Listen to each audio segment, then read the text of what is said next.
সর্বশেষ যে ব্যক্তি জাহান্নাম থেকে মুক্তি লাভ করবে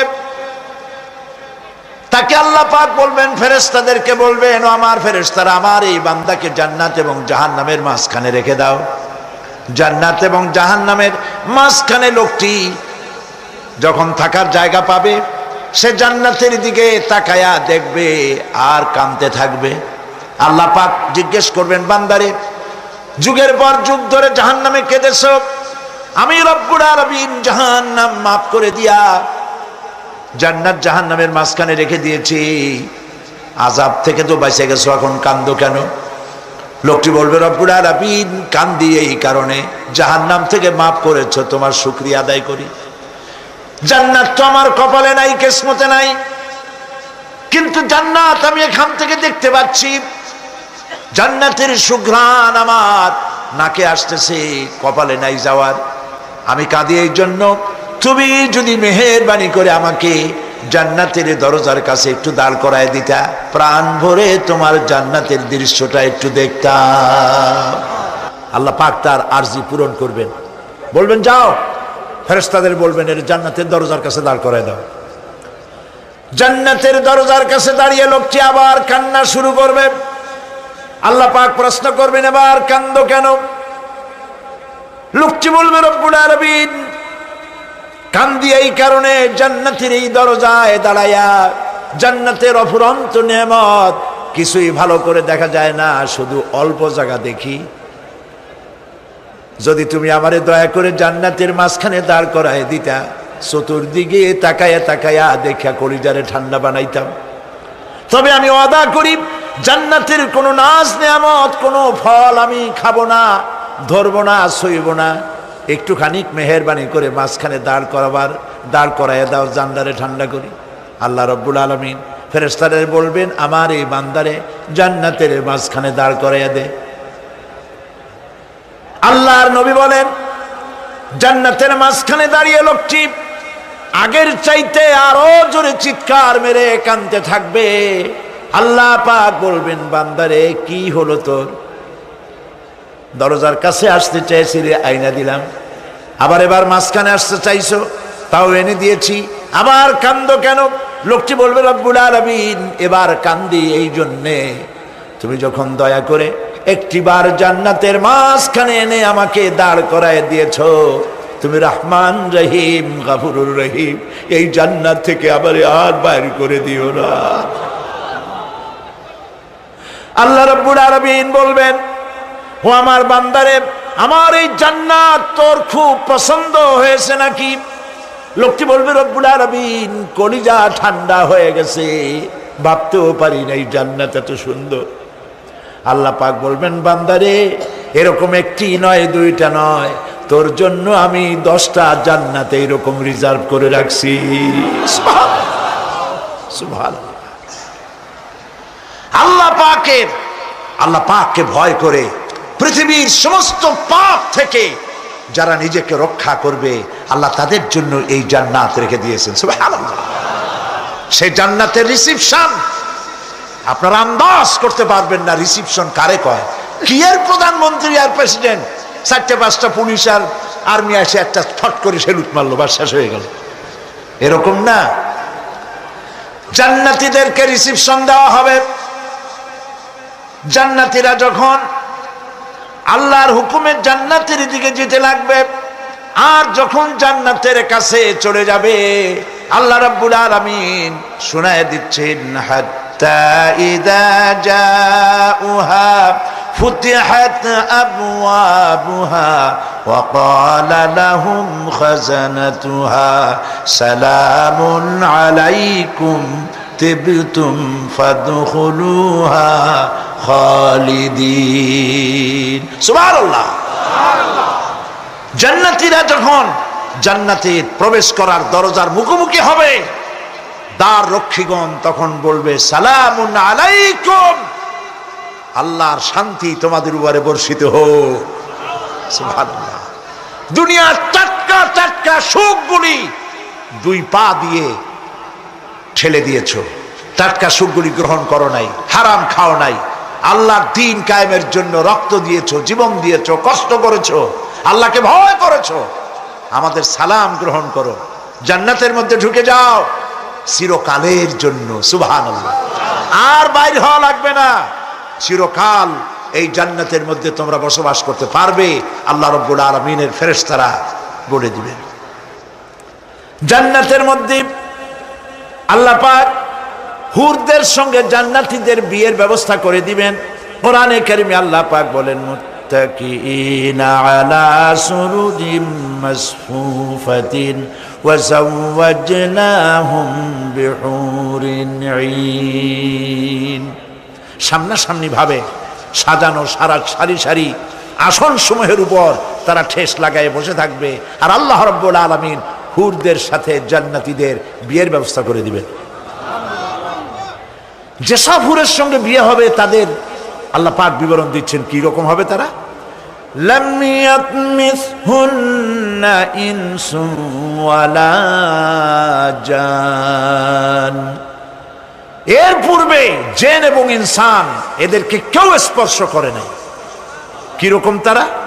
কাআন্নাহুন্নাল ইয়াকুতু ওয়াল মারজান। যেমন ঝিনুকের ভিতরে মণিমুক্তা থাকে, এইভাবে আল্লাহ পাক তাদেরকে পবিত্র করে রেখে দিয়েছেন। আমার প্রিয় ভাইরা, আল্লাহ রাব্বুল আলামিন কোরআনে কারীমের ভিতরে বলেছেন, ফাবিআইয়ি আলা'i রাব্বিকুমা তুকাযযিবান। জান্নাত দান করে আল্লাহ পাক এবার জান্নাতীদেরকে সম্বোধন করে বলবেন, ইয়া ইবাদি লা খাউফুন আলাইকুমুল ইয়াওমা ওয়ালা আনতুম তাহজানুন। হে আমার বান্দারা, লা খাউফুন আলাইকুমুল ইয়াওম, আজ আর কোনো ভয় নাই। সুবহানাল্লাহ, সুবহানাল্লাহ। আজ আর কোনো ভয় নাই, কোনো চিন্তাও নাই, আরামে এই জান্নাতের মধ্যে বসবাস করো। এরপরে আল্লাহ পাক জিজ্ঞেস করবেন, ও আমার জান্নাতীরা, আমি যেসব ওয়াদা করছিলাম আমার ওয়াদা মোতাবেক সমস্ত নিয়ামত পেয়েছো? তারা বলবে, হ্যাঁ পেয়েছি, সব নিয়ামত আপনার ওয়াদা মোতাবেক সব পেয়েছি। আল্লাহ রাব্বুল আলামিন বলবেন, সব পাও নাই, ওয়ালাদাইনা মাজিদ, আমার কাছে আরো বেশি আছে। সুবহানাল্লাহ, আমার কাছে আরো বেশি আছে। জান্নাতীরা বুঝবে না সে আরো বেশিটা কি, এর থেকে আর বেশি কি। প্রিয় ভাই সব, নবী করিম সাল্লাল্লাহু আলাইহি সাল্লাম বলেছেন, জান্নাতের সুখ আর শান্তি কোন চোখ নাই যা দেখেছে, যা কোন অন্তঃকরণ নাই যা কল্পনা করতে পেরেছে। এই জান্নাত মুত্তাকিদের জন্য আল্লাহ রাখছেন। সুবহানাল্লাহ। জান্নাতীরা ভাবতেও পারবে না সেই নিয়ামতগুলি কি। প্রিয় ভাই সব, সেই মুহূর্তে আল্লাহর নবী মুহাম্মদ রাসূলুল্লাহ সাল্লাল্লাহু আলাইহি ওয়াসাল্লাম বলবেন, রব্বুল আলামিন, আমার উম্মতেরা জান্নাতীরা বুঝতে পারে নাই আপনার কাছে কি নিয়ামত আরো বেশি আছে। আমার এই উম্মতেরা জান্নাতীরা আপনার ওয়াদা মোতাবেক সব পেয়েছে, কিন্তু একটি জিনিস এখনো তাদের কিসমতে হয় নাই।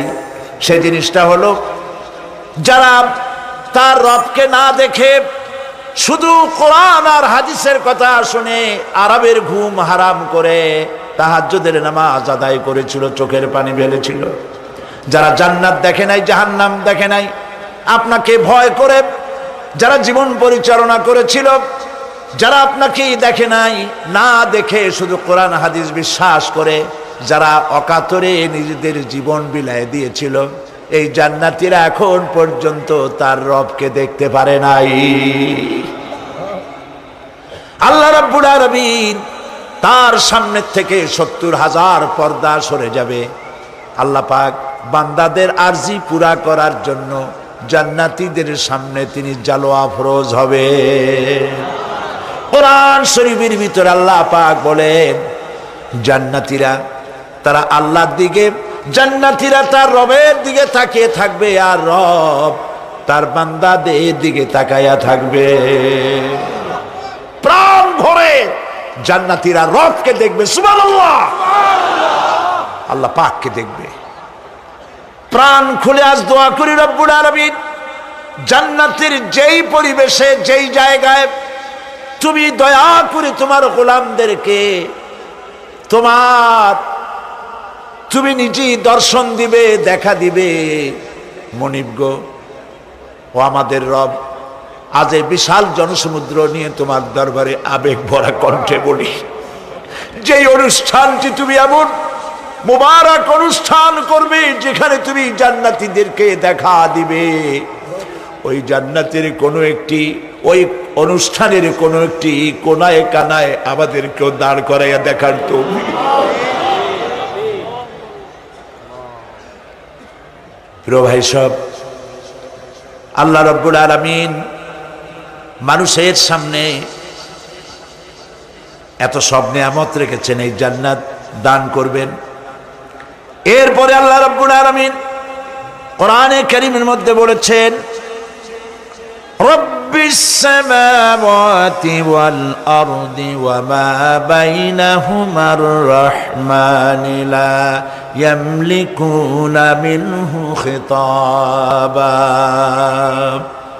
এসব পুরস্কার রয়েছে তোমাদের সেই রবের পক্ষ থেকে যিনি আকাশ আর জমিনের মালিক। সুবহানাল্লাহ বলবেন না?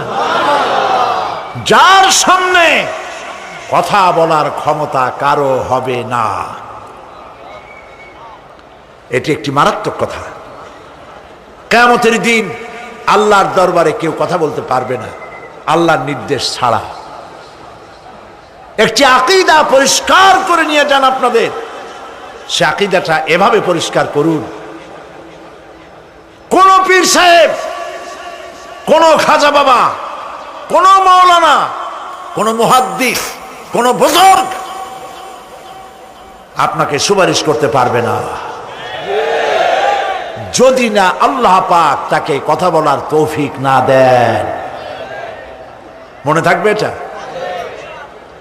আয়াতুল কুরসির ভিতরে আমরা পড়ি, মান যাল্লাযী ইয়াশফাউ ইনদাহু ইল্লা বিইজনিহি। আল্লাহ পাক বলেছেন কিয়ামতের দিন আল্লাহর দরবারে কার সাহস আছে কথা বলতে পারে? মান যাল্লাযী ইয়াশফাউ ইনদাহু ইল্লা বিইজনিহি। আল্লাহর অর্ডার ছাড়া, হুকুম ছাড়া আল্লাহর সামনে কথা বলার সেদিন কেউ থাকবে না। সুবহানাল্লাহ। কেউ কথা বলতে পারবে না। সুপারিশ করতে হবে আল্লাহ যারে বলেন তুমি করো, অমুকের জন্য করো, সেই ব্যক্তি শুধু তার জন্যই করতে পারবে, আর কেউ কথা বলতে পারবে না। সেই কঠিন হাসরের ময়দান, যেদিন শুধুমাত্র আল্লাহ পাক কথা বলবেন, আর যারে বলতে বলবেন সেই কেবলমাত্র বলতে পারবে। সুপারিশ এটি আল্লাহ পাক কিয়ামতে পারমিশন দিলে বলা যাবে। হযরত ইব্রাহিম আলাইহিস সালাম কিয়ামতের দিন তার নিজের পিতা সম্পর্কে সুপারিশ করবেন, রব্বুল আলামিন আমার আব্বার জন্য সুপারিশ করতেছি, মেহেরবানি করে জাহান্নাম থেকে তারে আপনি রক্ষা করুন। আল্লাহ রব্বুল আলামিন বলবেন, ইব্রাহিম তোমার সুপারিশ মঞ্জুর হবে না। প্রিয় ভাই সব, একটু মাথা খাটান, চিন্তা করেন। উলুল আযম পয়গম্বর, জাতির পিতা। কে জাতির পিতা? চিল্লায় বলুন, কলিজা সাফ করে ফেলুন। মুসলমানদের জাতির পিতা হাফিজ আবি কেউ হতে পারে না।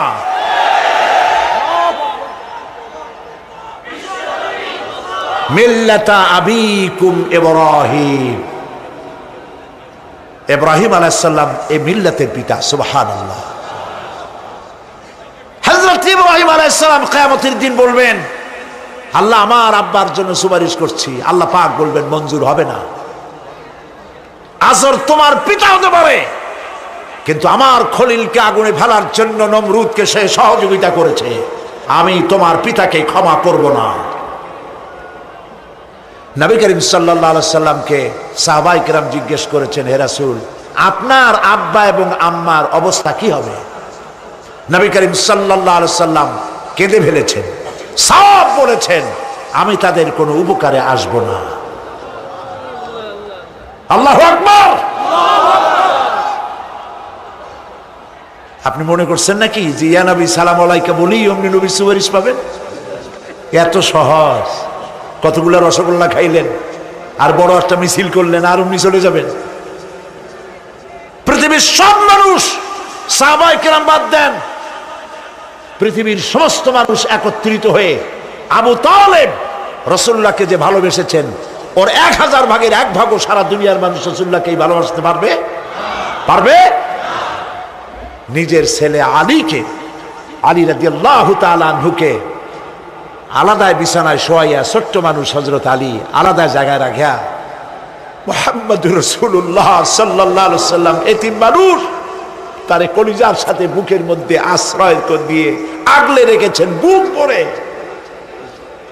সেই আবু তালেব মৃত্যুর সময় নবী করিম সাল্লাল্লাহু আলাইহি ওয়াসাল্লাম বলেছিলেন, চাচা একটি বার আমার কানে তাওহীদের কালেমা শোনায় দেন। আবু তালেব, তার কিসমতে ছিল না কালেমা। মরে যাওয়ার পর একজন সাহাবী বলেছিলেন, ইয়া রাসূলুল্লাহ, মৃত্যুর সময় আবু তালেবের মুখ আমি নড়তে দেখেছি, তিনি কালেমা পড়েছেন সম্ভবত। রাসূলুল্লাহ সাহেব বলেছেন, আমি শুনি নাই। এত ভালোবাসার পরেও হাদিস শরীফে এসেছে আবু তালেব জাহান্নামে যাবে। কোথায় যাবে? জাহান্নামে। সবচাইতে কম আযাব হবে কার? আবু তালেবের। কম আযাবটা কি? হাদিস শরীফে এসেছে কম আযাব হলো জাহান্নামের আগুন দিয়ে 1 জোড়া জুতা তৈরি করে আবু তালেবের পায়ে পরিয়ে দেওয়া হবে। সেই জাহান্নামের আগুনের তৈরি করা জুতার তাপে আবু তালেবের মাথার ঘিলুগুলো টকবক করে বউ পড়তে লাগবে। এত ভালোবেসে যদি কিয়ামতে উপায় না হয়, আপনি ইয়া নবী সালাম আলাইকা, ইয়া রাসূল সালাম আলাইকা, আর কতগুলো জিলাপি খাইলেন, বড় একটা মিছিল করলেন। প্রিয় ভাই সব, এইসব বেদাত ছাড়ুন, এগুলি সুস্পষ্ট বিদআত। রাসূলুল্লাহকে ভালোবাসবেন, সাহাবীরা যেভাবে ভালোবেসেছেন ওইভাবে ভালোবাসবেন। আল্লাহ রাব্বুল আলামিন বলেন, যালিকাল ইয়াউমুল হক ফামান শাআ আত্তাখাযা ইলা রাব্বিহি মাআবা। এই দিনটি অবশ্যই আসবে, সেদিনটি নিশ্চিতভাবে আসবে। আর এখন যার ইচ্ছা সে তার রবের দিকে অগ্রসর হোক। ইন্না আনজারনাকুম আযাবান করিবান ইয়াওমা ইয়ানজুরুল মার'উ মা কদ্দামাত ইয়াদাহু ওয়া ইয়াকুলুল কাফিরু ইয়া লাইতানি কুনতু তুরাবা। ইন্না আনজারনাকুম আযাবান করিবা, খুব নিকটবর্তী একটি আযাব সম্পর্কে আমি তোমাদেরকে সতর্ক করে দিলাম। কে বলতেছেন? আল্লাহ পাক। লক্ষ্য করুন আল্লাহ কি বলছেন, খুব নিকটবর্তী একটি কঠিন শাস্তি, আযাব, অর্থাৎ কিয়ামত, এ সম্পর্কে আমি তোমাদের